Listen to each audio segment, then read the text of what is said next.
Hello, everyone. Welcome to How to Practice Pain and Organic Intelligence. I'm Dr. Bakho. Let's suffer together. So suppose emotional pain is coming at you and is going to come at you for a time. You get heartbroken, for example. Sometimes you can alleviate your pain without feeling it.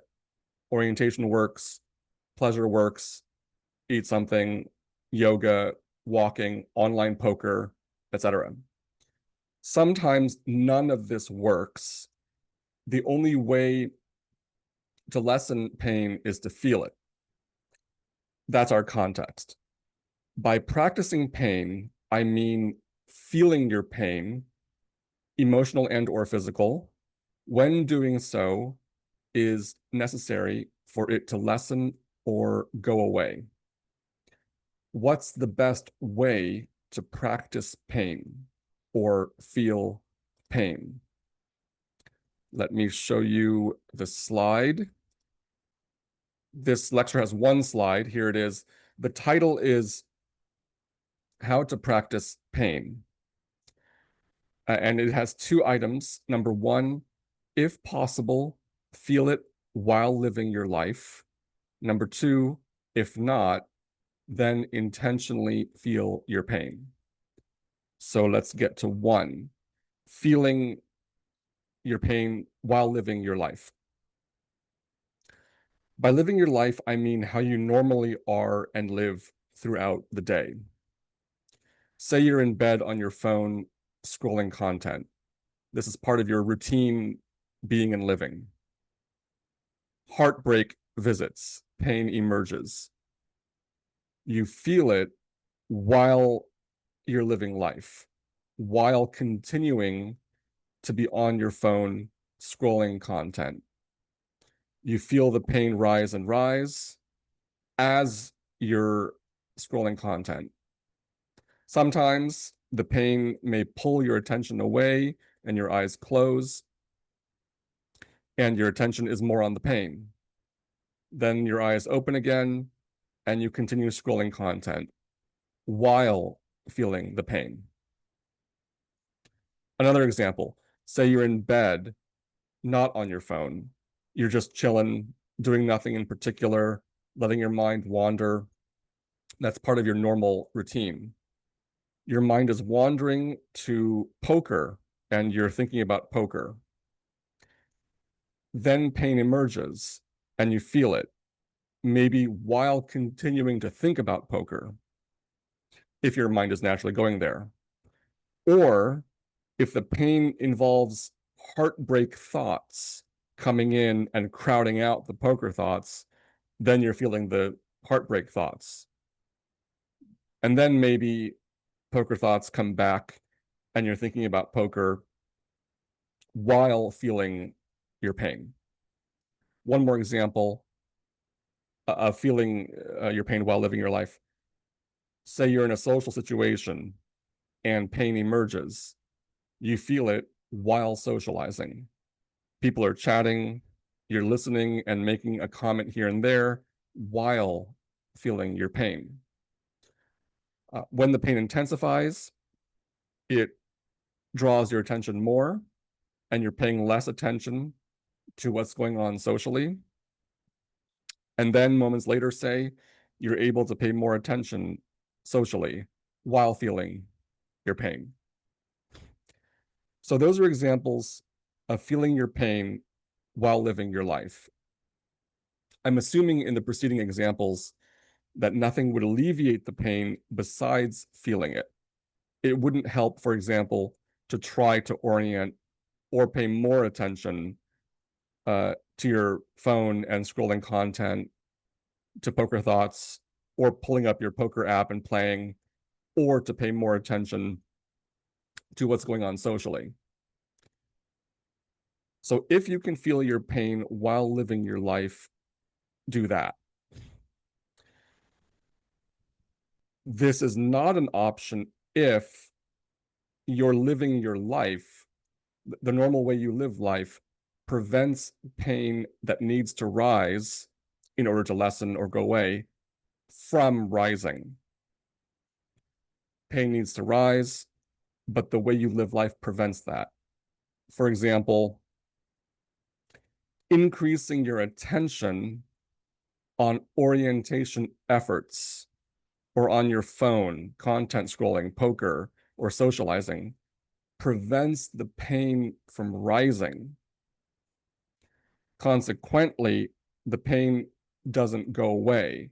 It's constantly knocking at the door of attention and won't go away until you let it in first. If playing poker does genuinely reduce and resolve pain, then nice, go for that instead of feeling pain. If playing poker prevents the pain from increasing, and which we're assuming it has to increase in order to lessen, then you can't just play poker. In this case, you have to feel your pain intentionally. Bringing us to number two. If not, then intentionally feel your pain.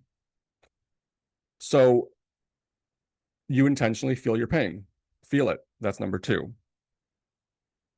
You want to feel the exact amount of pain that is necessary, no more, no less. If you have a tendency to prevent pain from arising, then you want to really focus on feeling your pain. If you have a tendency to go for pain, then you want to be conservative in feeling it and lean towards any arising pleasure or lessening of pain. Many people do have the tendency to put their attention on pain. Many meditators do, many people who are into the unpleasant intensity in therapy, many people who live by no pain, no gain, life is suffering, find the greatest burden you can bear and bear it. In this case, you want to feel your pain as gently as possible to minimize the chances of kicking up unnecessary pain and minimizing how much unnecessary pain you kick up. So that's number two. Now a question arises, how do you know what pain is necessary and what not? First, let me zoom out from the context of pain in the moment to the wider context of life in general. You can know if you're in for pain based on your knowledge of life and yourself. You get insulted, you get water damage in your home that you are responsible for fixing. You get heartbroken, you lose your job, etc. You know you're in for pain, and often you can ballpark how intense the pain will be and how long it will last, minutes, days, years. By the way, when you overestimate how much pain you'll be in, that could be a sign of increasing capacity. I thought I'd be super stressed out finding someone to repair my water damage, but actually it wasn't that bad. Okay, now for pain in the moment. You get better at knowing what pain is necessary from experience, trial, error, and success. Pain is coming. Will orientation and pleasure work? Let's see. No, I can't orient, and poker isn't cutting it. Can I play poker while feeling the pain rise? Let's see. Oh, maybe I can. Ah, no, I'm preventing it from rising. Okay, I'm going to feel it. I'm going to give it my all, like I give everything else I do my all. Oh crap, I think that was too much. Putting all my feeling into my pain made it artificially higher than it needed to be. Okay, next time I'm going to feel it, but more gently. Over time, you get more efficient at feeling your pain, the minimal amount necessary and no more.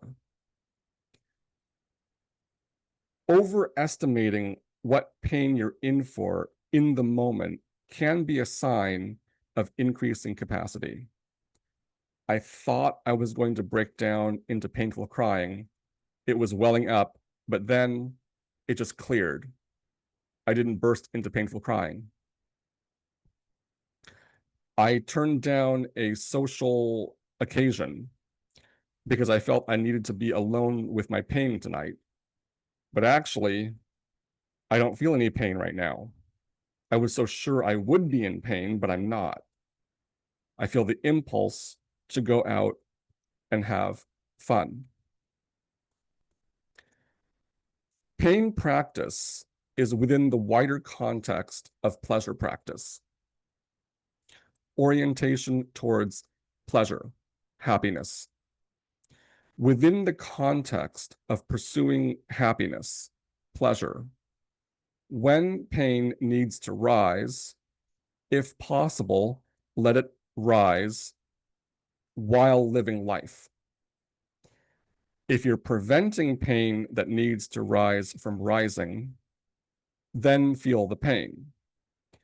If you're taking the pain too far, remember the wider context of pleasure practice. Orientation and pleasure are everything. Thank you.